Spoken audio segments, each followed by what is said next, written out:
YTN 뉴스 FM 슬기로운 라디오 생활. 안녕하세요. 아나운서 최영진입니다. 5월의 첫 월요일입니다. 주말 잘 보내셨는지요? 5월은요, 꽃가루가 가장 기승을 부리는 시기죠. 이 꽃가루는 알레르기뿐 아니라 비염과 결막염을 일으키기 때문에 각별한 주의가 필요한데요. 외출하실 때 마스크와 선글라스 동시에 착용하시고요. 야외 활동 후에는 반드시 손과 얼굴을 깨끗하게 씻고 옷이나 침구류에 꽃가루가 묻지 않도록 주의해 주시길 바랍니다. 자, 최근 육군훈련소를 비롯해 전 신병 교육기관에서 코로나19 방역을 이유로 장병들에게 소변도 보지 못하게 하고 샤워도 못하게 했었죠. 이런 조치는 장병들의 기본권을 심각하게 침해한다는 비판이 빗발쳤는데요. 이에 육군이 매일 샤워를 허용하기로 결정했습니다. 자, 방역에 있어서 최우선은 바로 청결입니다. 최근 백신 물량 부족으로 접종에 차질이 빚어지는 게 아니냐, 이런 우려가 제기되고 있는데요. 하지만 정부는 문제가 없다는 입장입니다. 오늘 오후 5시 백신 수급 계획 등을 발표하는데요. 관련 내용 YTN 라디오에서 생중계로 전해드리도록 하겠습니다. 계속해서 채널 고정해 주시고요. 자, 오늘 1부는 이슈 인터뷰 시간입니다. 집 고민을 조금 덜어주기 위한 방안 중 하나로 경기도에서 기본주택이 논의되고 있는데요. 관련 내용 알아보고요. 2부는 슬기로운 언어생활 준비되어 있는데요. 어린이를 대하는 어른들의 언어생활, 존중이 담겨 있을까요? 어린이날을 맞이해서 알아보도록 하겠습니다. YTN 뉴스 FM 슬기로운 라디오 생활 지금 바로 출발합니다. 네, 지난주 YTN 라디오 개국 기념을 맞아서 13 주제어로 이행시 100일장을 준비했었는데요. 이런 내용의 문자가 왔습니다. 열심히 사는데 새빵살이가 10년째. 참 속상한 얘기인데 이런 분들 너무도 많습니다. 새빵살이의 가장 큰 부담 중 하나는 주거 안정이 보장되지 않는다는 건데요. 다음 계약이 안 되면 어쩌지? 세가 너무 많이 오르면 어쩌지?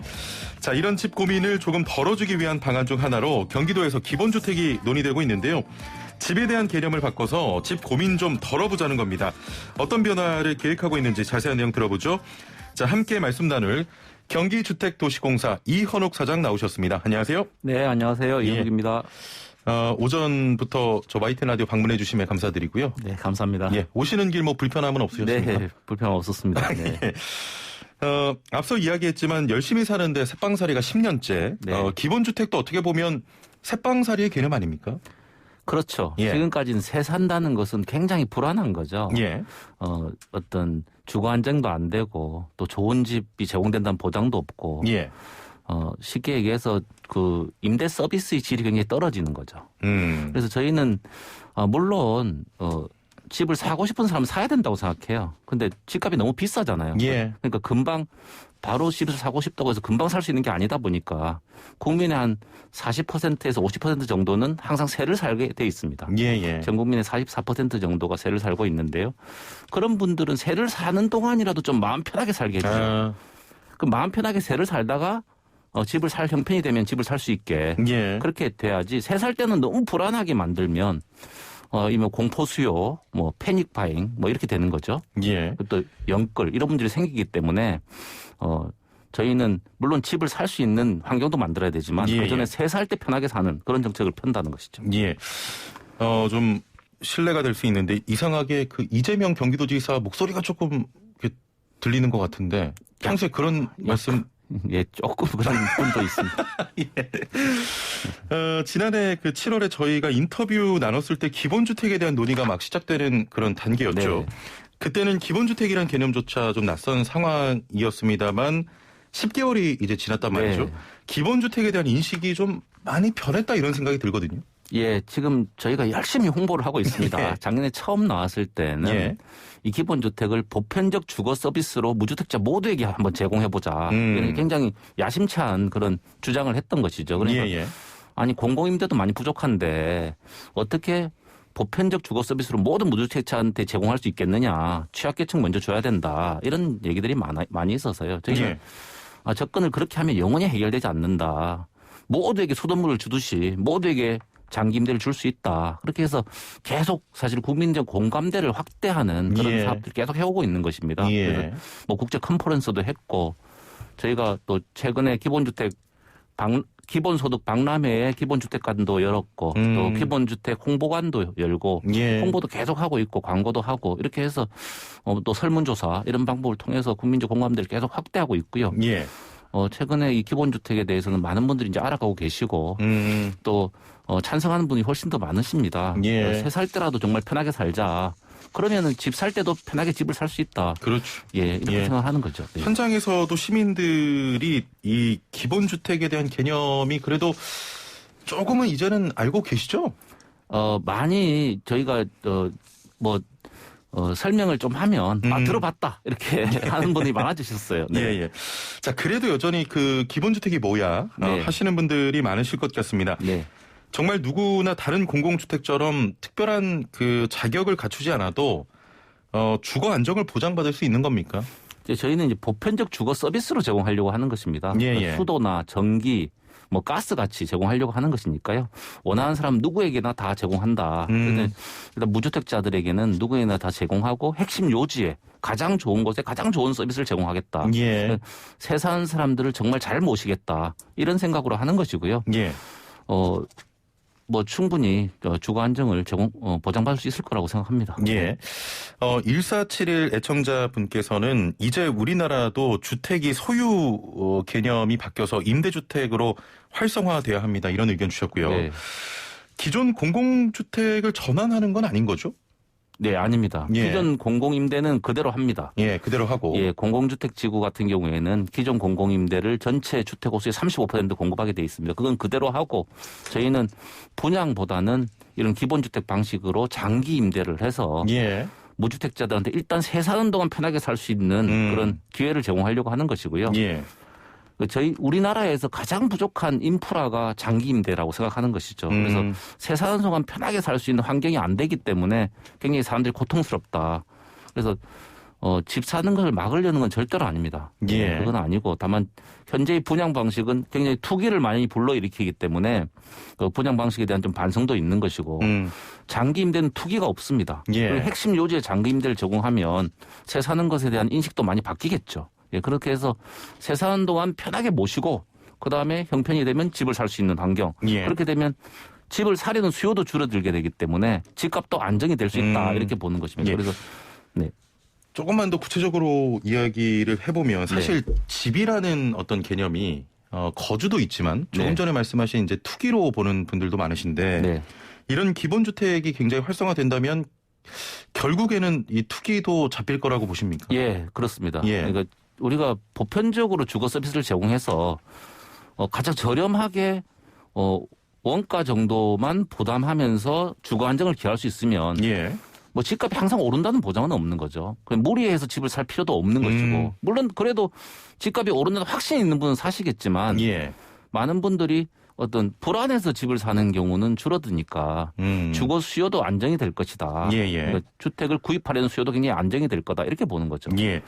자, 중요한 이야기 나눠보겠습니다. 그 지난 인터뷰에서 주택을 수돗물처럼 공급한다 이런 얘기도 네. 나눴는데 네. 주택을 수돗물처럼 공급하기 위해서 10개월 동안 구체화된 내용이 있습니까? 저희가 처음에는 이제 이 지속 가능한 주거 모델을 만들어서 소개를 해드렸던 겁니다. 그래서 예. 기존의 공공임대는 적자가 나는 모델이었는데 장기 임대지만 지속 가능한 모델을 만들어 소개를 해드린 거고, 그다음에 예. 많은 관심이 이제 생겨서 그러면 그렇게 지속 가능한 모델을 한다는 것은 누군가 뒤를 봐줘야 되는 거 아니냐. 그럼 정부에서 재정을 많이 넣어야 되는 거 아니냐. 이런 얘기들이 많이 있으셨어요. 예, 예. 그래서 저희가 그 정부 재정을 전혀 안 넣는다고 말씀드리지는 않습니다. 그렇지만 충분히 감당할 수 있는 범위 내다라는 걸 말씀을 드리는 것이고요. 예. 그 싱가포르 같은 경우에는 정부 재정의 2.5%를 주거 안정을 위해 쓰고 있습니다. 우리나라로 비교하면은 정부 재정이 약 560조 원 정도 되는데 2.4%라고 하면 약 13조 원 가량 됩니다. 예. 근데 우리나라는 지금 주거 안정을 위해서 쓰고 있는 돈이 5천억, 6천억 정도밖에 안 돼요. 물론 주거급여가 예. 한 2조 원 정도 있습니다. 전체적으로 주거 인프라를 구축하기 위해서 제공하는 돈이 별로 없고요. 예. 대부분 분양 위주로 해서 수분양자들한테 돈을 받아가지고 예. 메꾸는 이런 방식을 했던 것이죠. 그러니까 이게 어떻게 보면 현재까지의 주택 공급 방식은 투기를 불러일으키는 방식을 계속 했던 겁니다. 예. 주거 안정을 위해서는 정부가 사실은 노력을 좀 게을리했다고 저는 생각하고 있습니다. 수십 년 동안 그렇게 해온 겁니다.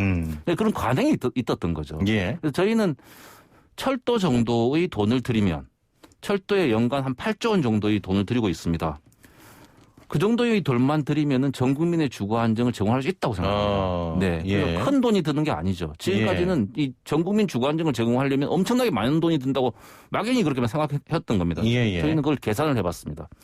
그렇게 많은 돈이 들지 않는다는 겁니다. 예. 그래서 철도가 연간 한 8조 원인데요. 그 정도 돈만 들이면은 전 국민의 주거 안정을 보장할 수 있다. 그 외에는 뭐 핵심 요지의 용적률을 높여준다거나 이런 식의 행정적 지원 또 입법적 지원 이런 걸 통해서 해결할 수 있는 거죠. 그건 돈이 들지 않는 것이니까요. 예. 네, 그래서 충분히 어떤 이 실현 가능성에 대해서는 많은 설득을 하고 있다 이렇게 말씀드릴 수 있겠습니다. 그러면은 추후에 중앙정부의 좀 재정의 확대가 필요하다 이렇게 보시는 거겠네요. 예, 확대는 필요합니다만 우리나라의 재정 규모에 비해서 충분히 감당할 수 있는 수준이다. 한 철도 정도, 철도에 8조 원을 쓰고 있습니다. 그 정도의 돈을 주거 안정을 위해 쓴다는 거는 누구나 다 충분히 그거야 뭐 어렵겠느냐 이렇게 생각할 겁니다. 예. 7089번님께서는 조금 좀 심오한 질문인데 기본주택이 그 자본주의 사회에서 가능한 개념이에요라고 하셨거든요. 인프라로 접근하는 것입니다. 철도가 인프라로 있지 않습니까? 수도가 인프라로 있지 않습니까? 그러니까 우리는 장기 임대라는 인프라가 부족하다. 핵심 요지에 장기 임대라는 인프라를 많이 제공해서 서비스로 제공하자는 겁니다. 보편적 공공 서비스. 충분히 자본주의에서 되죠. 그럼 철도는 자본주의에서 됩니까? 수도는 됩니까? 이렇게 여쭙고 싶습니다. 예. 알겠습니다. 기본주택에 대한 논의가 확산되면서 장기 임대형이나 분양형 등의 다양한 방안이 나오고 있습니다. 각각 장단점이 있을 테고. 네. 그 어떻게 다른 겁니까? 또 시민들이 이게 선택할 수도 있습니다. 욕구가 다양하시기 때문에. 그럼요. 그래서 장기 임대형은 그냥 보증금은 좀 조금 내고 월세를 좀 많이 내는 그런 구조죠. 그렇다고 시세의 절반 정도 되는 수준으로 맞춰집니다만 좀 월세형에 가까운 구조고 분양형은 토지 임대부로 해서 건물은 분양을 하는 것이죠. 그러다 보니까 쫙 목돈이 좀 들어가죠. 건물 부분에는 목돈이 들어가고 토지 임대료는 조금 내는 거죠. 지금 그런 걸 또 선호하시는 분들이 있기 때문에 그런 주거 선택권을 보장하기 위해서 소비자 선택권을 보장하는 거죠. 그럼요. 다양한 유형을 구상하고 있습니다. 3915번님께서는 임대료는 어느 정도로 예상하면 될까요? 라고 하셨거든요.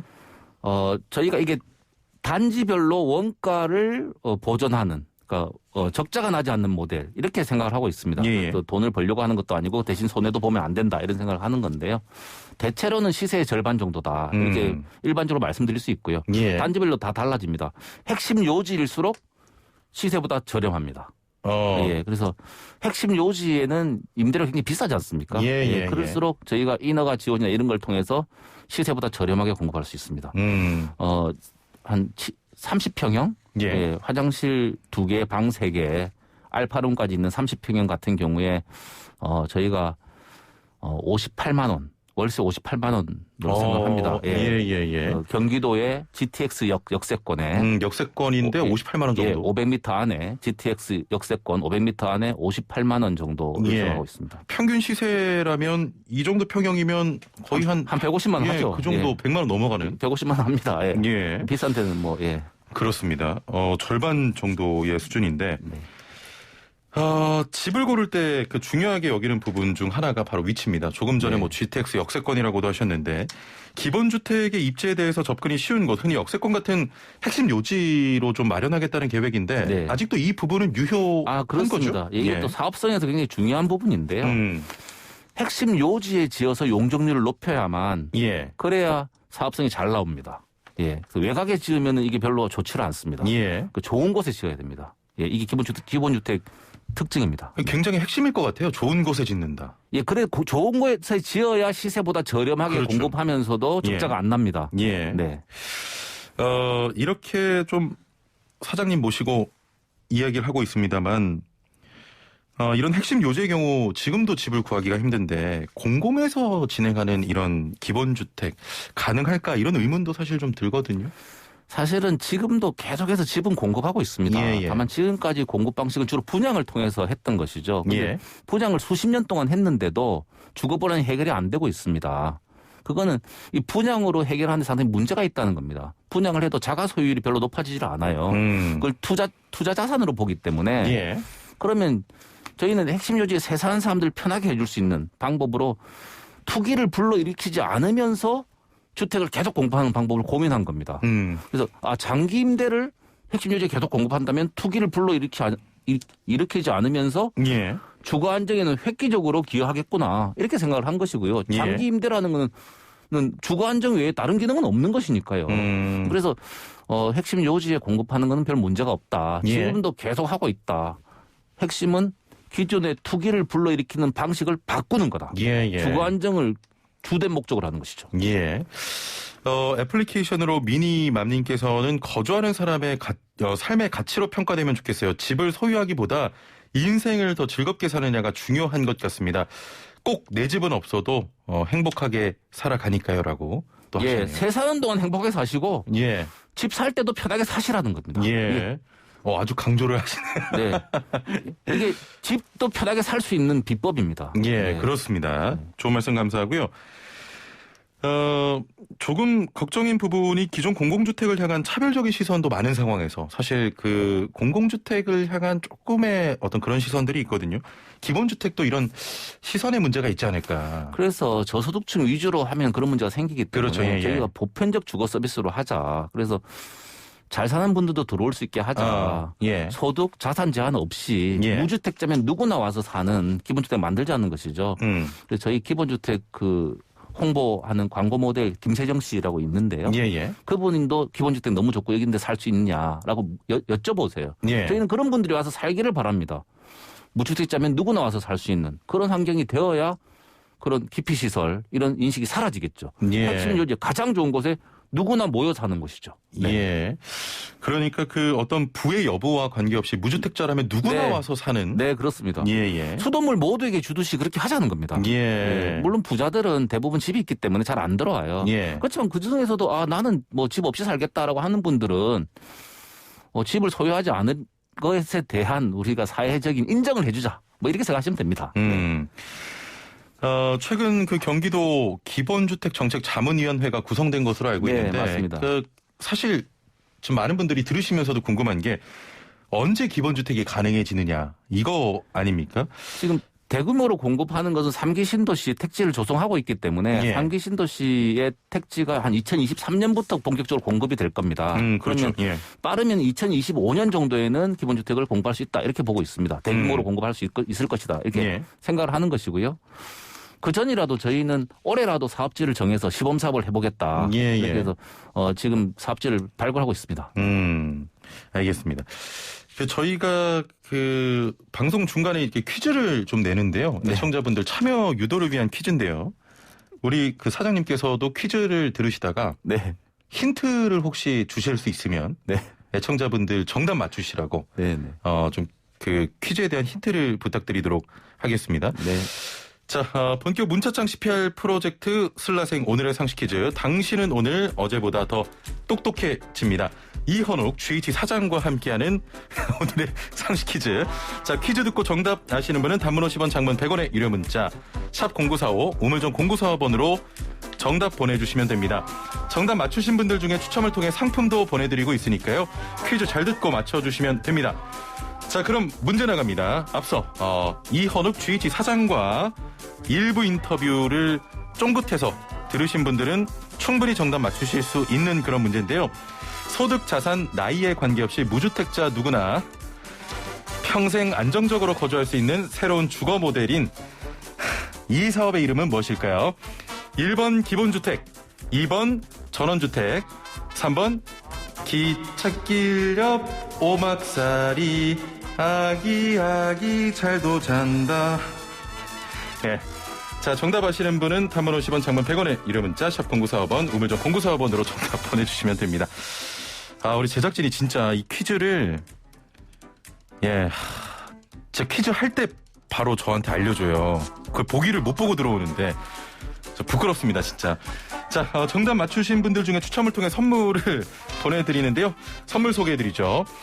정직한 건강식품 전문점 백세라이프에서 활력소 지명 청신단 3천 선물 세트와 로얄 아르간 커넬 오일 선물 세트, 영화, 드라마, 예능, 다큐멘터리, 애니메이션을 무제한 감상할 수 있는 왓챠에서 프리미엄 1개월 이용권, 요리하는 천하장사 박광덕의 감칠맛 나는 국물 해물 디포리 다시팩, 88년 전통의 이탈리아 명품 커피 일리커피에서 프리미엄 스틱 커피 원두 세트, 헬스업 인증받은 7분 밀키트, 1000명 시식평가단이 만든 은큼 떡볶이에서 떡볶이 키트 3팩, 착한 세제를 만드는 소다스쿨에서 베이킹소다 선물 세트.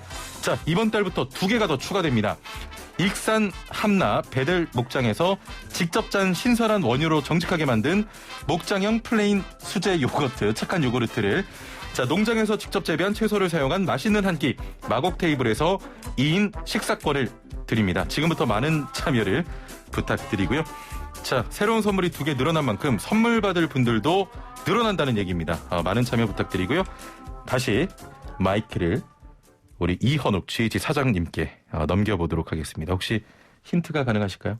예, 이거 힌트 참 어렵습니다. 예, 난이도 너무 높아가지고. 그러니까요. 예, 저희가 좀 보편적인 걸 중요하게 생각한다. 예, 기본은 하자. 뭐 이런 얘기를 많이 말씀을 드리고 있죠. 참고하시면 되겠습니다. 퀴즈는 굉장히 재밌게 냈는데, 네. 우리 사장님께서 힌트를 주시는 순간 굉장히 재미가 없어졌네요. 그렇죠. 예. 제 노래는 어땠습니까? 노래 하신 겁니까? 예, 알겠습니다.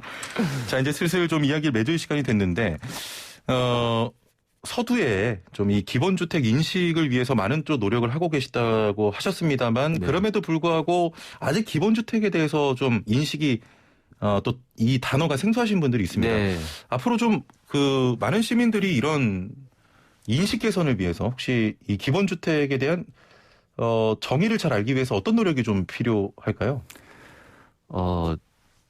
이게 정말 새 사는 사람들을 그러니까 이게 편하게 모시려고 하는 그런 정책입니다. 예. 네, 그래서 우리 기본은 진짜 주거의 기본을 하자. 예, 그런 정책이죠. 그래서 지금까지는 모두 주거 안정을 개인이 해결을 했어야 되는데 이제 국가 또 지자체 이렇게 공공에서 주도해서 주거를 좀 보편적으로 모두에게 안심하고 살 수 있게 걱정 없이 집 걱정 없이 좀 해드리자. 기본주택은 집 걱정 없는 사회를 위한 초석이다. 이렇게 이해하시면 되겠습니다. 예. 지금 애플리케이션 유튜브 보이는 라디오로 오늘 저 사장님하고 깔맞춤한 거 아니냐. 예? 예, 남색 정장에다가 하늘색 넥타이까지도 굉장히 비슷하네요. 예. 자, 마지막으로 우리 YTN 라디오 슬기로운 라디오 생활 애청자분들을 위해서 한마디만 부탁드리겠습니다. 예, 애청자 여러분, 들어주셔서 감사하고요. 예, 저희 기본주택 국민이 원하는 만큼 빨리 이루어질 수 있습니다. 예, 많이 응원해 주십시오. 열심히 하겠습니다. 감사합니다. 예, 감사합니다. 자, 앞으로도 기본주택의 개념이 사회에 잘 정착될 수 있도록 좀 열심히 띄워주시고요. 앞으로도 많은 노력을 부탁드리도록 하겠습니다. 오늘 말씀 감사합니다. 네, 감사합니다. 예, 지금까지 경기주택도시공사 이현욱 사장과 함께했습니다. 예, 오늘 월요일부터 많은 분들께서 참여를 해주고 계신데요. 몇 가지 좀 문자 소개를 해드리도록 하겠습니다. 8090번님, 집 걱정 없는 날이 빨리 왔으면 좋겠습니다. 라고 하셨고요. 5579번님, 잘 들었습니다. 집에 대한 기본 생각이 좀 바뀌었으면 좋겠네요. 3993번님, 많이 좀 지어주세요. 서민들 집 걱정 좀 덜어주세요. 라고 하셨고, 6118번님, 언제쯤 이 정책이 현실감 있게 느껴질까요? 9757번님, 제발요, 집 걱정 없는 세상이 되길 바랍니다. 서민들 행복한 세상이 좀 빨리 왔으면 좋겠어요. 이런 말씀도 하셨습니다. 다양한 의견 보내주고 계시고요. 1773번님께서는 최영진 아나운서님 이제 퀴즈 좀 즐기시는 것 같은데? 라고 하셨는데요. 안 즐깁니다. 즐길 수가 없어요, 이거. 예. 자, 퀴즈 한 번 더 드리도록 하겠습니다. 오늘의 상식 퀴즈. 퀴즈 듣고 정답하시는 분 단문 50원, 장문 100원의 유료 문자 샵 0945번으로 정답 보내주시면 되고요. 애플리케이션 그리고 유튜브 댓글창으로도 참여 가능합니다. 소득, 자산, 나이에 관계없이 무주택자 누구나 평생 안정적으로 거주할 수 있는 새로운 주거 모델인 이 사업의 이름은 무엇일까요? 1번 기본주택, 2번 전원주택, 3번 기찻길 여보막살. 이거 뭐야? 이거 효과 뭐야? 아기 잘도 잔다. 이런 것도 돼요? 자, 정답 아시는 분 계속해서 저 57분 교통 날씨 정보 전해드릴 때도 보내주시면 됩니다. 애플리케이션 댓글창, 유튜브 댓글창으로도 참여 가능하고요. 자, 2부는 슬기로운 언어생활 준비되어 있습니다. 57분 날씨와 교통 정보 듣고 11시 정각 2부에서 뵙죠. 네, 슬기로운 라디오 생활 2부 생활에 도움이 되는 숫자 뉴스로 시작합니다. 먼저 첫 번째 숫자는 20만입니다. 네, 백신 접종이 속도를 내는 가운데 화이자 백신에 이어서 남은 아스트라제네카 백신도 물량이 부족하다는 지적이 잇따르고 있습니다. 2월부터 국내에 들어온 아스트라제네카 백신은 모두 200만 6천 회분인데요. 지난주까지 약 183만 명이 접종해 20만 회분 정도가 남아 있습니다. 이는 지난 금요일 13만 5천여 명이 접종을 한 것을 기준으로 보면 이틀치도 안 되는 물량인데요. 이런 우려가 계속 제기되는 가운데 정부는 오늘 오후 5시 백신 잔여량과 추가 공급 일정, 2분기 접종 계획 등을 밝힐 예정입니다. YTN 라디오에서 발표 현장 연결해 전달할 예정입니다. 오후 5시에도 함께해 주시길 바랍니다. 두 번째 숫자는 14입니다.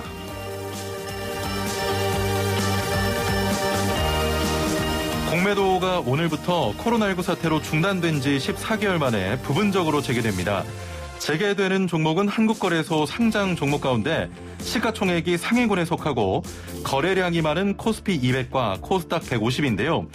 나머지 종목은 금융위원회가 따로 의결하기 전까지는 금지 조치가 이어집니다. 개인 투자자들은 미리 금융투자협회에서 사전교육과 거래소에 모의 투자를 해야 하며 증권사별로 차입한도 내에서만 거래할 수 있습니다.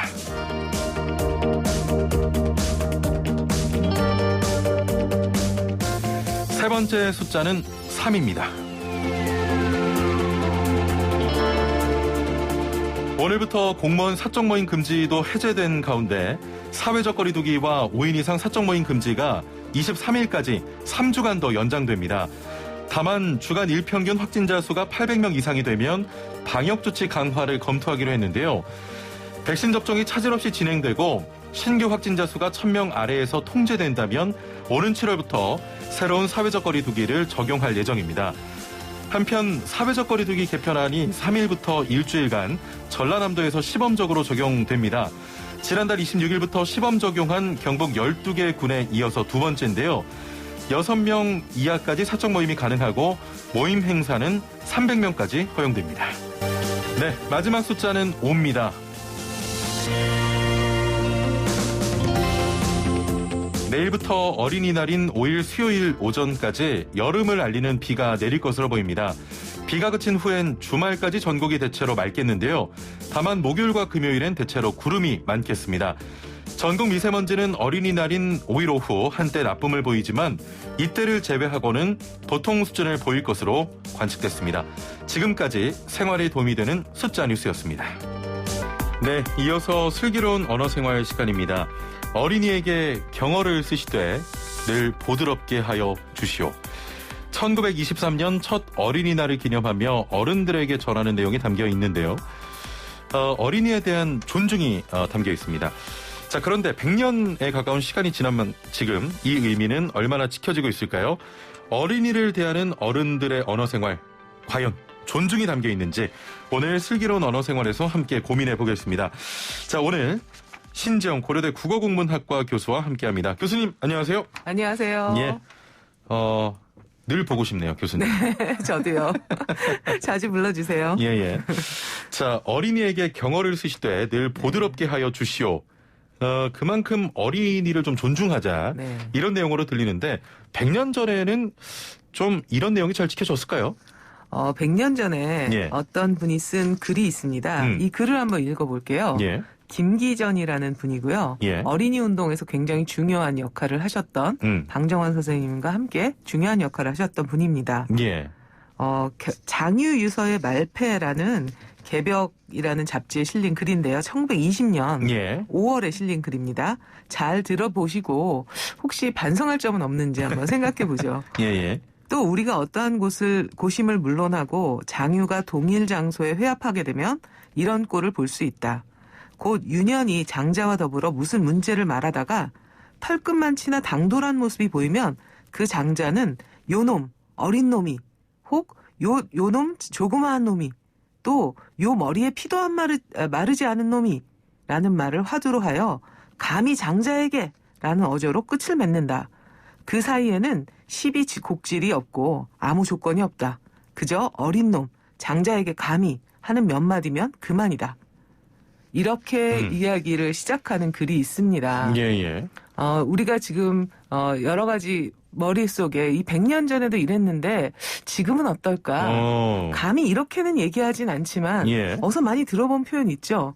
요 머리에 피도 안 마른 놈이. 그거는 많이 좀... 세상에 깜짝 놀랐습니다. 100년 전에도 이런 말을 썼고 지금까지 이 말이 없어지지 않고 지금까지 쓰고 있구나. 그리고 그 토론을 하는 자리에서도 우리가 아니 몇 살인데 저 사람이 막 이런 식의 이야기를 한다든지 이런 것들이 100년 전에 있었던 것은 어느 정도 이해를 하는데 뭐 이해를 할 수는 없는 그런 상황이긴 하지만 100년 전에 문제 제기를 했던 김기전 선생님이나 방정환 선생님들이 그렇게 이야기를 했음에도 불구하고 지금도 그런 일들이 벌어지고 있고 그래서 우리가 세대 간에 토론을 한다는 것 자체가 굉장히 어렵구나 이런 생각을 아직도 한다는 것이 좀 슬퍼지는 그런 글이었습니다. 사실 이제 어린이날이 얼마 안 남았잖아요. 그럼요. 그래서 오늘 어린이날을 생각하면서 어린이와 관련된 여러 가지 이야기를 한번 나누어 보고 싶어요.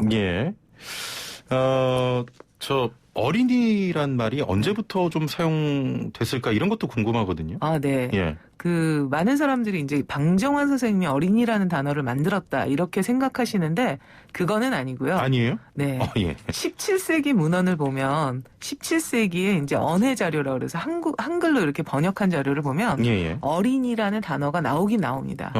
나오긴 나오는데 17세기에도 나오고 18세기에도 조금 나와요. 그런데 19세기에는 전혀 나오지 않다가 20세기 초반 그러니까 1914년 정도에 두 곳에서 이제 제일 먼저 출연을 하는데요.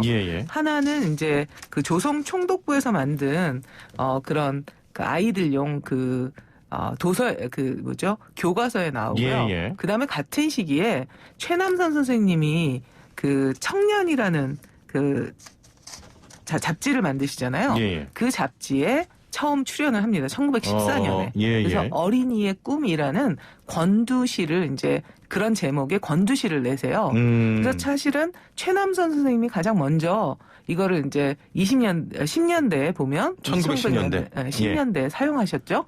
그러다가 방정환 선생님이 처음 이 어린이란 단어를 쓴 것은 1920년입니다. 한 6년 정도 늦죠.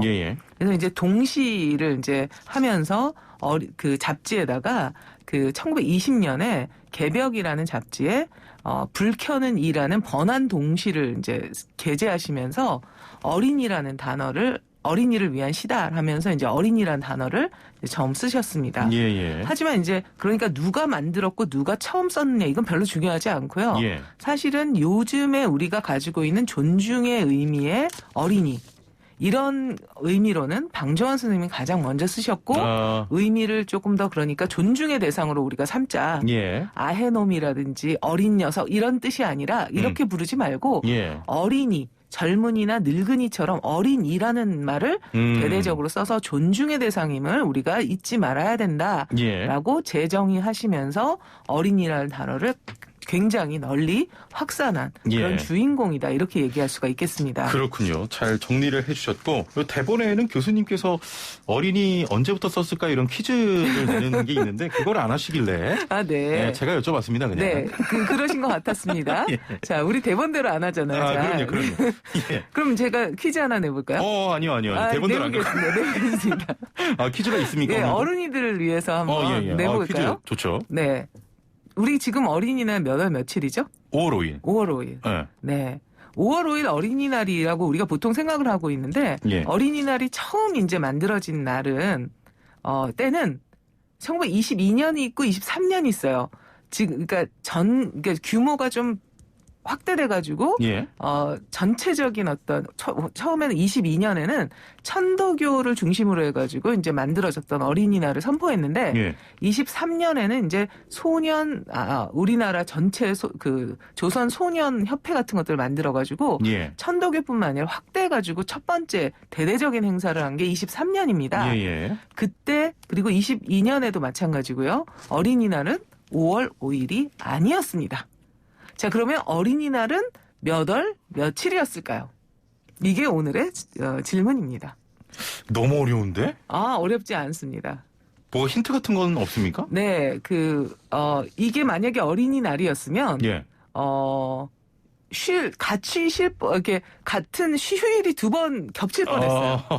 이게 아주 힌트입니다. 예. 그렇게 알겠습니다. 멀지 않은 날이고요. 그 다음에 이제 어린이날이 만약에 이날이었으면 계속 유지가 됐다면, 예. 어른들 중에서, 쉬지 못하는 사람들이 생겼을 거고 합니다. 겹치는군요. 겹치는 겁니다. 알겠습니다. 네, 그럼 많이 힌트가 됐죠? 거의, 네. 어른이들 그러면 문제 한번 보내주시죠. 예. 그러면 이 퀴즈를 어떻게 드려야 되죠? 5월 5일 어린이날은 실제로 5월 5일은 아니었다. 아니었다. 원래 그러면 첫 제정된 날은 이날이었고. 제가 힌트를 좀 추가하자면 5월이군요. 네, 5월입니다. 5월입니다. 5월 앞섭니다. 예. 까지 하시면 땡일입니다. 네, 땡일입니다. 네. 예, 그거 단문 50원, 장문 100원의 유료 문자 샵 0945번으로 함께 보내주시면 되겠습니다. 어린이라는 단어조차 없었다면은 네. 옛날엔 네. 어린이를 뭐라고 불렀을까요? 가장 많이 불렀던 게 이제 아해놈 뭐 이렇게 이 녀석, 어린 녀석 이런 식으로 이제 그 앞에서 많이 불렀다고 하고요. 예. 그다음에 이제 한자로는 동몽이라는 거 아마 들어보셔야 돼요. 동몽선습 이런 거 보셨죠? 예. 아이 동자에다가 몽은 무지몽매하다는 뜻이에요.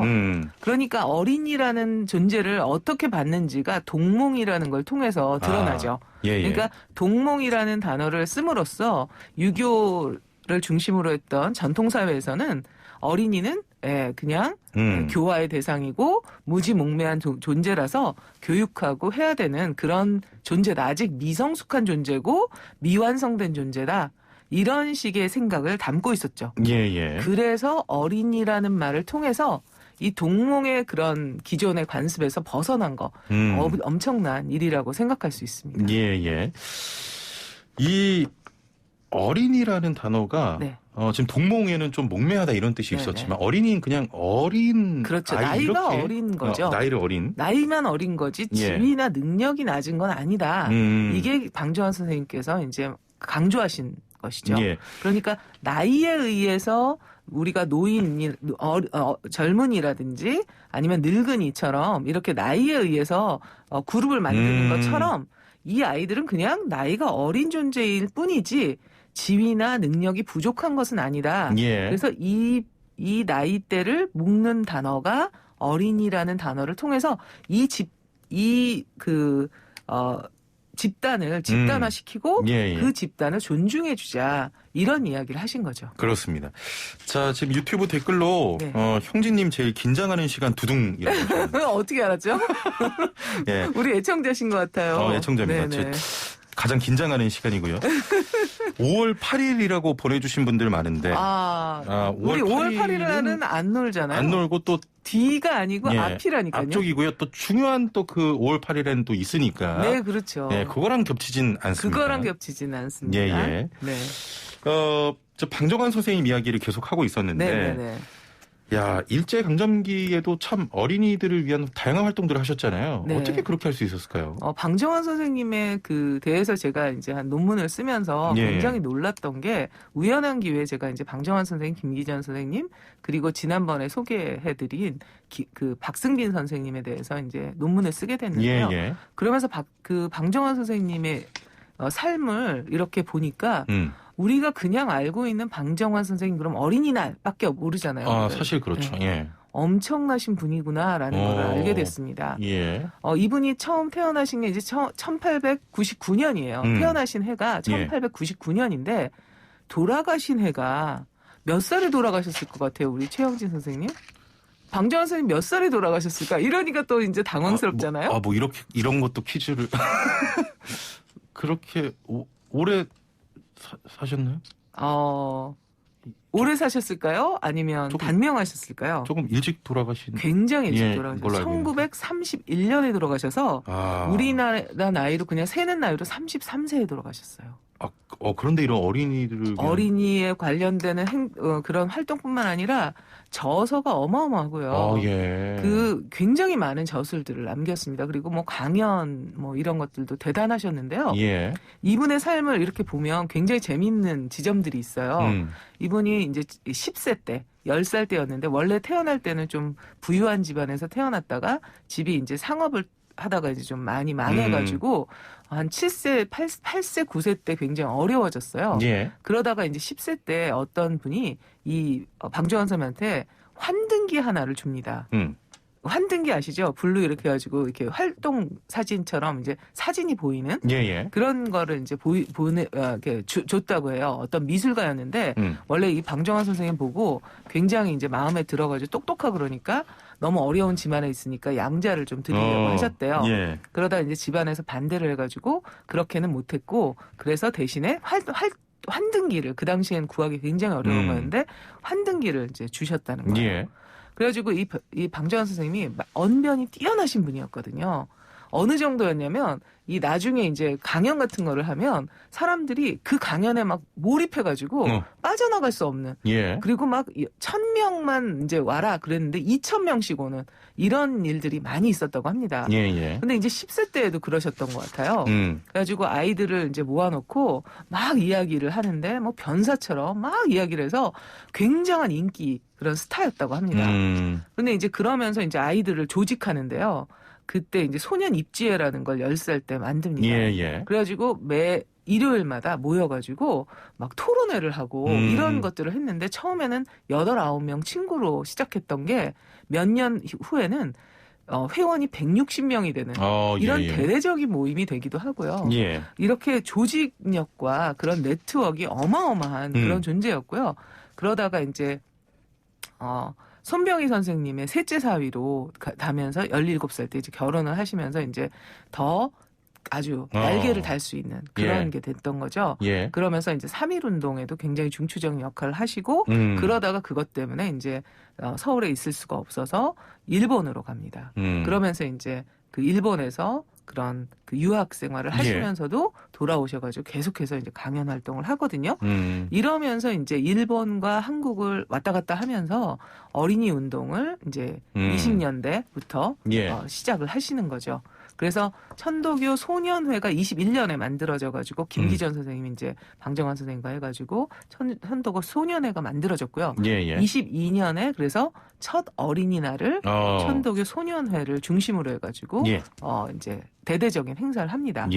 그것을 이제 그냥 천도교에만 머물지 않고 전체적인 이제 그 행사로 만들기 위해서 23년 오늘 정답인 이날 5월 땡일에 이제 어린이날이라고 하면서 대대적인 이제 선전을 하고 그날 엄청난 행사를 합니다. 지금으로 하면 차량 몇 대를 가지고 전단지를 뿌리고요. 그리고 이제 많은 사람들에게 가두 행진을 하고 하면서 어린이의 어떤 그 인권이나 이런 것들에 대해서 굉장히 존중해줘야 된다 하면서 어른들에게 보내는 호소문 아까 하나 읽어주셨잖아요. 그런 것들을 이제 막 이야기하면서 전단지를 뿌립니다. 아무래도 그 교수님께서 논문을 쓰셨기 때문에 그 워낙에 지식의 어떤 양이 방대해서 굉장히 길어졌는데 4분 남았어요, 교수님. 네, 4분 남았나요?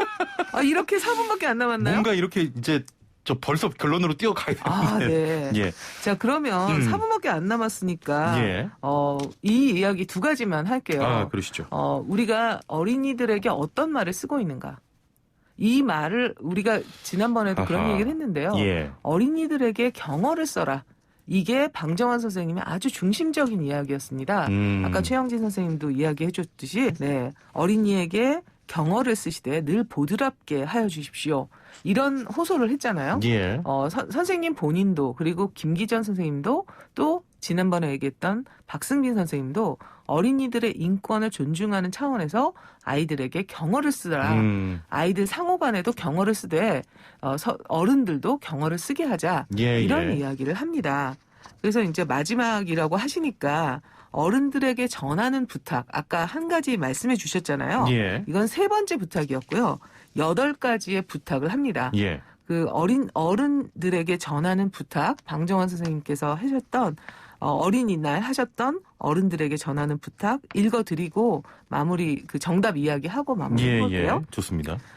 첫 번째는 이렇게 말씀하셨어요. 어린이를 내려다보지 마시고 반드시 쳐다보아 주십시오. 그러니까 아이들이 키가 작으니까 이렇게 내려다보는 존재가 아니라 쳐다보는 존재로 삼아달라. 굉장히 놀라운 이야기죠. 예. 어린이를 늘 가까이 하시어 자주 이야기를 하여 주십시오. 이게 2번째 부탁이었고요. 예. 3번째는 어린이에게 경어를 쓰시되 늘 보드랍게 하여 주십시오. 4번째는 이발이나 목욕 또는 옷 갈아입는 것 같은 일을 때맞춰 하도록 하여 주십시오. 5번째는 산보나 원족 같은 그러니까 소풍 같은 것을 가끔씩 하시어 자연을 친애하는 버릇을 갖게 하여 주십시오. 예. 자연 친화적인 어린이를 만들어달라는 거죠. 그리고 6번째는 어린이를 나무라실 때는 쉽게 성만 내지 마시고 평화롭게 하여 주십시오. 7째는 어린이를 위하여 즐겁게 놀 수 있는 기관을 만들어 주십시오.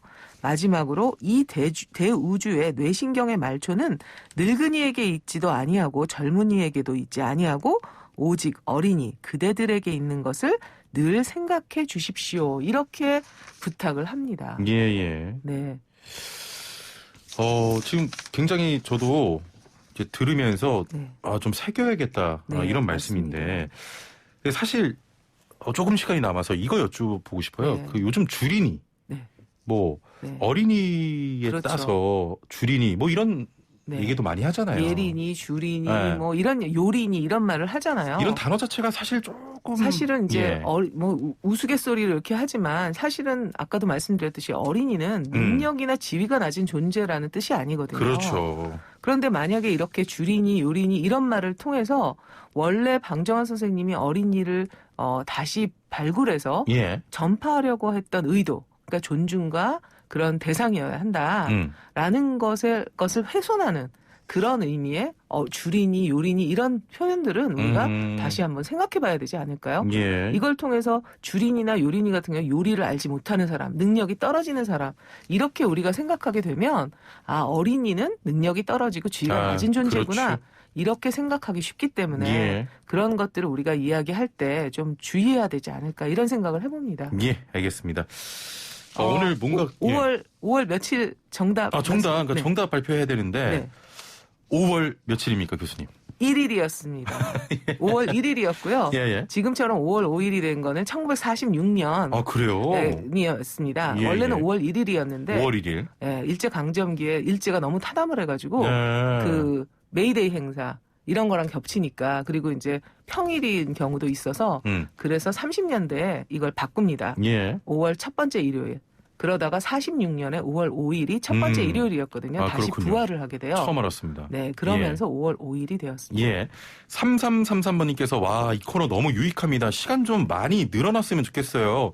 저희 굉장히 짧네요. 네, 오늘 굉장히 짧네요. 교수님 목소리도 신뢰감이 뚝뚝 묻어나고 내용도 너무 좋다고 하셨고. 감사합니다. 애플리케이션으로 이기선샹님께서는 틀리더라도 당당하게 말하세요, 형진님이라고 하셨는데. 맞아요. 이 자리에 있어보세요. 교수님 옆에 있어보세요. 절대 안 됩니다. 저를 디스하시는데요. 아닙니다. 자, 오늘 말씀 여기까지 듣겠습니다. 감사합니다. 감사합니다. 네, 지금까지 고려대 국어국문학과 신지영 교수와 함께했습니다. 네, 지금 2부 슬기로운 언어생활 전에도 퀴즈가 있었죠. 많은 분들이 잊고 계실 텐데 소득, 자산, 나이에 관계없이 무주택자라면 누구나 평생 안정적으로 거주할 수 있는 새로운 주거 모델인 이 사업의 이름은 1번 기본주택이었습니다. 자, 정답자 중에 추첨을 통해서 저희가 선물 추후에 보내드리고요. 데이비드 리님께서는 정답 4번 기억의 습작, 형진님이 부르는 기억의 습작 신청합니다라고 하셨고요. 거절합니다. 8433번님, 달팽이도 집이 있는데 내 집은 없네요. 8166번님, 새들도 처마 밑 나무 위 둥지를 틀고 사는데 우리는 편히 살 집이 없네요. 사람도 그렇으면 좋겠습니다라고 많은 의견들 보내주셨습니다. 3345번님, 신청곡 있어요. 마법의 성이요라고 하셨는데 이거 저한테 신청하는 것 같습니다. 그래서 띄워드립니다. 네, 더 클래식의 마법의 성 전해드리면서 인사드립니다. 자, 5월도 역시 YTN 라디오 슬기로운 라디오 생활과 함께 해주시길 바랍니다. 최영진이었습니다. 고맙습니다.